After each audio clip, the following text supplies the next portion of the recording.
finished. This is the Zvezda 122 millimeter M30 Soviet towed artillery. Not a kit for the faint of heart. Lots of little problems with it. Some of them I managed to deal with, I think, kind of elegantly. The shovels, for example, I handmade them all, scratch built the shovels.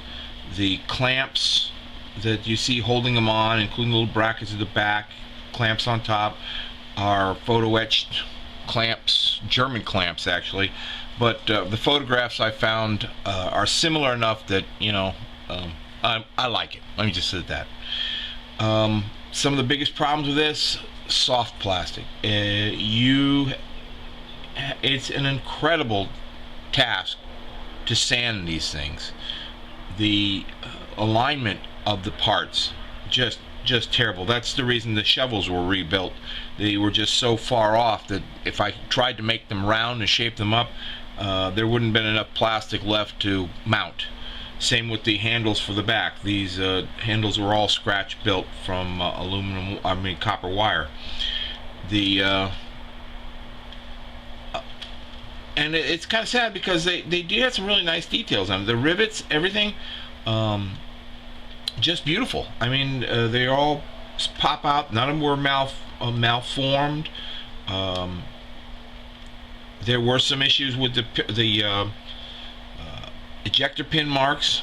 If I want to display this in the open position, right on the back here, there were three huge, on this side here, on the textured side here where it would have been textured, three huge ejector pin marks. So if I have to let it sit in the down position, there'd be big divots.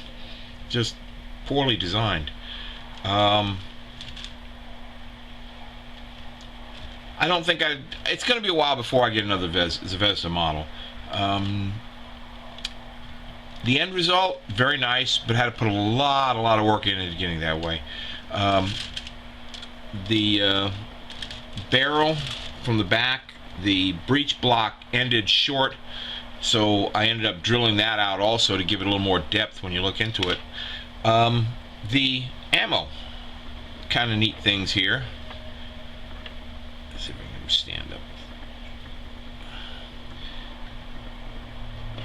They have some pretty nice little ammo rounds that came with it. You got two crates basically, and so I'm going to build a little diagram and put them on there. But the rounds themselves represent, I found some photographs of, or color plates I should say, of what they look like, and these most closely represented in their basic design the illumination rounds. So I painted them all to match the illumination rounds. I added little black dots there to indicate the writing for that would have been on the round shells themselves. It came with four of these little shell casings. They were all solid plugs, and I wanted to show them expended open, so I didn't use them. I made my own out of some round stock, drilled it out, thinned out the walls, painted them so that they are obviously the brass, but the tips have all been discolored as it would have been if they had been shot. They're in a little jar here. Basically, yeah, it's a challenging kit. I mean, if you're really into artillery and it's a cool subject, then I can recommend it. But you really have to understand what you're getting into with these things. Lots of problems. I guess that's about it. Thanks for watching.